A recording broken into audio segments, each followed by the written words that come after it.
So good, so good, so good. New markdowns up to 70% off are at Nordstrom Rack stores now. And that means thousands of can't-miss deals just in time for summer. The denim section is unreal. Why do I rack? All the dresses. I always find something amazing. Plus, buy it online and pick it up in-store the same day for free. Great brands, great prices. That's why you rack.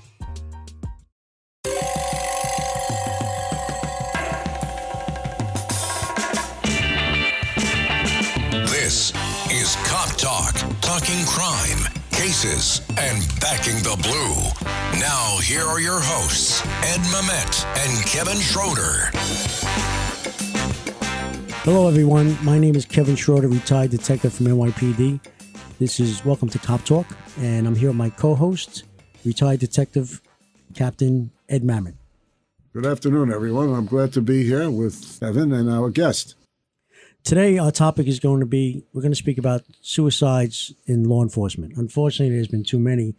I know recently with the NYPD, we've had 2 suicides in the last 2 months, I believe. So we're going to be speaking about suicide. Ed? Well, suicide among police officers seems to be a great problem. It seems to be that there are more now than before. And the reasons, we need to find out why. I attribute quite a bit of them to the stress of police work that has taken place since the George Floyd case, where cops are being disrespected, they're being attacked. And what's interesting, also down at the border, I heard on the news recently that some Border Patrollers, quite a few Border Patrol suicides, because they're burned out, they're upset about the work they're doing, they're not really doing the work they were supposed to do, they're babysitting for these migrants. So police suicide is not unique to the New York City Police Department. I believe it's a problem nationwide and maybe even worldwide. It seems to be an occupational hazard. Am I correct? You're correct. You're correct. And I agree with you.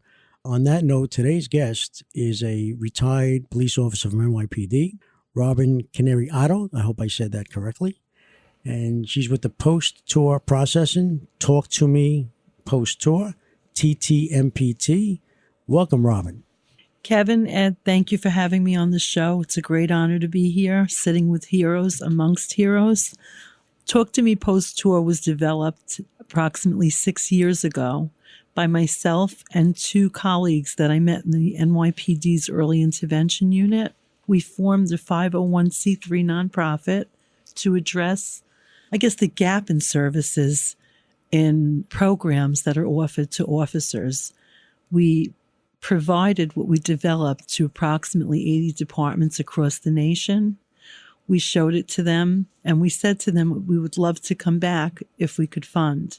So we developed this virtual platform.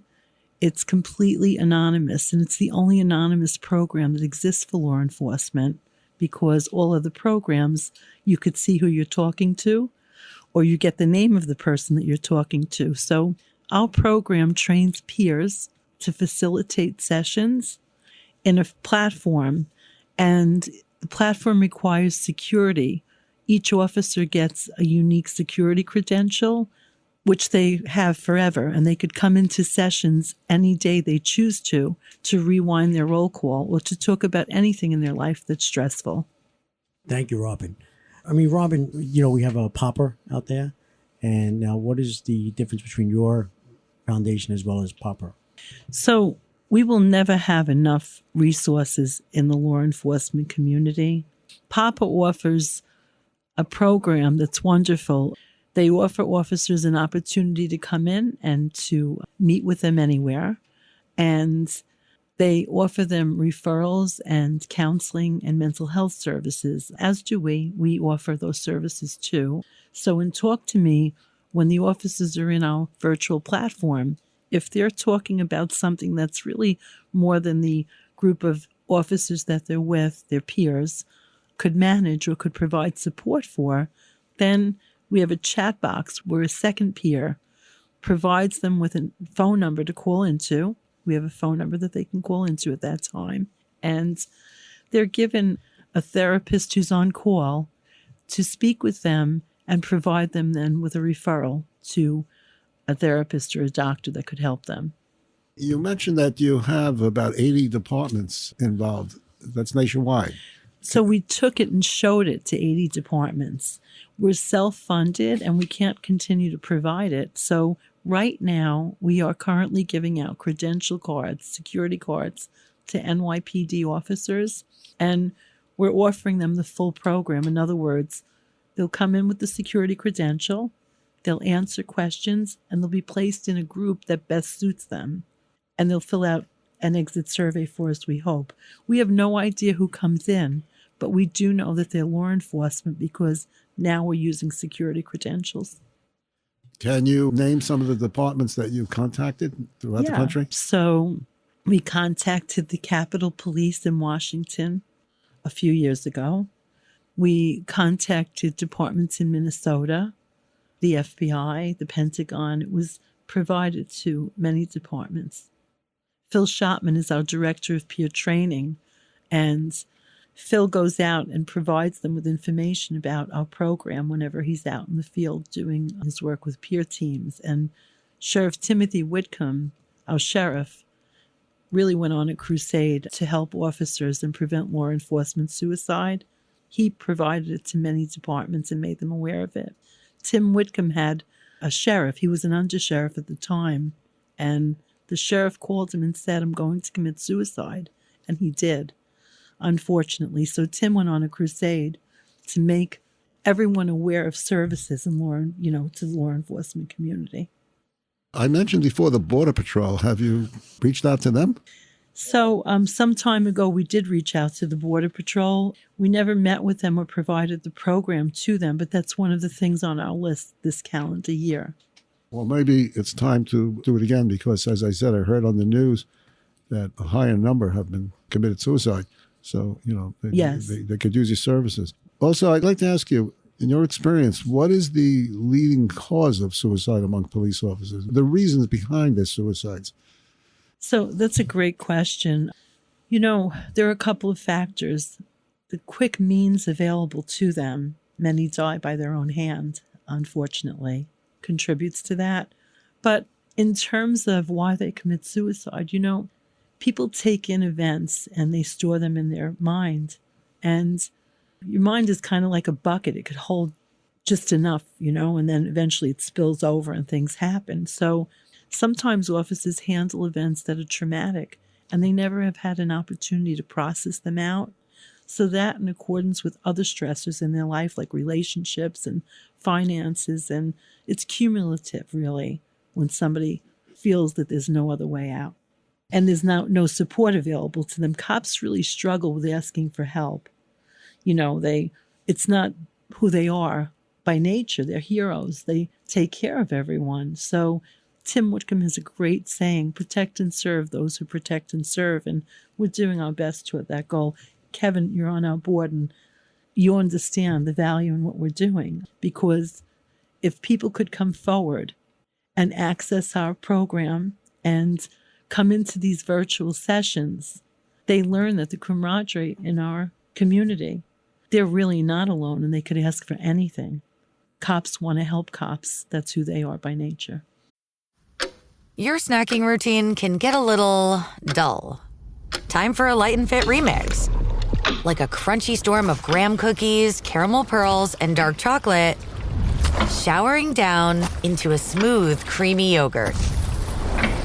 Enjoy 3 light and fit remix varieties with craveable flavors and up to 120 calories and 10 grams of protein per 4.5-ounce serving. See remixyogurt.com. Robyn, you mentioned cards before for the NYPD. What about other agencies outside New York? Yes. So as I said, I think before, we're self-funded. So, it's very difficult for us to pay for the security cards, the technology costs, the support staff. We're all volunteers, but there are some essential costs associated with the program. So the farther we grow it and the more resources that we provide, like the cards, the more it costs. And currently we are trying to fundraise to pay for things like that. Now, do you have any fundraisers planned? How are you going to raise the money? What's your plan? So we have a couple of things. The first thing is that we have a website. It's TTMPT.com. And There's a donation button on that website, so we're grateful for anybody who would donate anything to us. Besides that, we have an upcoming small cocktail party. I think it's February 17th. They could write to us and we'd send information about that. We have an email address of rcannariato@ttmpt.com that they can write to. And we will have a gala sometime in November, and we could provide information in the future about that, or it'll be on our website. Great. Thank you, Robyn. You do great work, and I hope we get the message out there, to everyone listening in our audience throughout the nation, law enforcement personnel as well as their families. Captain? Well, I had a long career in the New York City Police Department. I did 40 years. And when I came in, there were no psychological services. Years later, maybe 15 or 20 years after I came, the department started to recognize that police officers do have problems like everybody else. And as you said before, cops are reluctant to talk about their own problems because basically, they had this macho mentality. And when I became a captain, I started to see problems among some of the police officers under my command. They wouldn't talk about it. And I made them talk about it. It's wonderful. Because I could tell by their work performance. Most of my time was with detectives. And you could tell by when some very good detective, when their work was falling off, there was something wrong. And I would compel them to discuss their personal life with me. Huh. And they would open up. And they would tell me they were having problems with a child. They were having marital problems. They were having other problems, parents. And that was very important. Once they realized that I was being sympathetic and I would work with them. And actually, if they needed time off, I gave them time off. I was very open. And it's very important for people in supervisory positions to allow the people under them to express themselves and encourage them. It's essential. But as you said, you noticed a change in them. And I think that's key, because whether the change is in how much energy they have or what they come in dressed like or what their mood is like, what the shift in them is, if they begin to isolate a little bit or if they begin to give things away, there are different things that give you indications, but you cared enough to become involved in their life. Myself and the other two people that developed this program, we were the first peers in the early intervention unit in the NYPD, a couple of the first peers. And we went on this crusade to really decrease suicide in the department when we were there. We went out to roll calls, we gave talks, we encouraged people to come forward to bring their partners in, if not for themselves, but for their partner, because the numbers were really high and we were able to drive them down pretty significantly. So cops will accept help. They're reluctant to, but they will accept help from each other and from people that they feel safe accepting it from. The problem I found is that even if the police officers wanted help, they were afraid that once they went to psych services, the word would get out, even though psych services says it's confidential. And there's nothing secret in the police department, in any department, whether it's a department the size of New York or a small department. I guess the small department's even more difficult. Exactly. And so that reluctance is very hard to overcome because they feel if they go and the word gets out, the next thing you know, their gun is going to be taken away. They're going to be put on modified assignment and their career is going to be screwed up. That's the problem I always saw. You're right. They don't want their duty status changed. So basically, early intervention found a way back then to have a line organization referral. Somebody would come forward saying that the union encouraged them or, a department support organization. And there really weren't records kept back then. And they were allowed some time to take care of themselves. And they were put in the hands of a clinician, or some of them went to rehab, actually. And they were able to get well. But the beauty about what we've developed is that it's completely anonymous. And you, ideally, when it runs at full scale someday, you would not know if you were talking to a cop from Pittsburgh, Hawaii, New York. It's like a shuffled deck of cards. You have no idea who's where. So the broader it is, the more beautiful it is in that they would be able to help each other nationwide. And there's no stigma attached because it's a freestanding organization. And it's one that there's real empathy. We've all walked in each other's shoes. So the peers that they have facilitating these sessions are all either active or retired law enforcement officers. You mentioned before early intervention. For those that are not familiar with the term, Can you explain to the listening audience what you mean by early intervention and how it works? Sure. I visited there recently, so it was really nice to see it in modern times. Previously, when the unit began, it was a lot of outreach. It was, a group of cops, sergeants, captain, lieutenant, and we would go out and do some outreach, just talk at roll calls and at trainings and encourage cops to come in before things became too difficult. Come in and, identify what your needs are. Let us help you in any way that we may be able to. Let us give you referrals, resources. We tried to provide anything we could. There were cops who came in and talked about how they had a loss in their life and finances were upside down. And, there was a relief fund somewhere in the building. And when they had a real catastrophic need, they could apply for mattresses, like for their kids or for clothing. It depends on what it was that they were coming in for. Some supportive services for kids with special needs. And so early intervention was like the listening ear that they trusted. And we provided them with resources to clinicians and whatever they may have needed. You're talking about the New York City Police Department. Yes, the NYPD's Early Intervention Unit. And currently, there's a deputy inspector in wellness, Mark Wachter. He's got support dogs for the offices. They go around to precincts and, it's a way to relieve stress. We just met with Commissioner Lisa White and Inspector Wachter from the NYPD, and they care really compassionately about officer wellness. They go in and even teach them healthy lifestyles, how to eat healthy. The old adage about the cop eating the donut is no more. The cop is eating an apple and a protein bar, which is great. It is. Robyn, can you let everyone know that website again, please? Thank you, Kevin. And Ed, thank you. I'm so grateful for this opportunity. It's TTMPT.com. TTMPT.com, correct? Correct. Okay. Robyn, thank you so much for being our guest today on Cop Talk.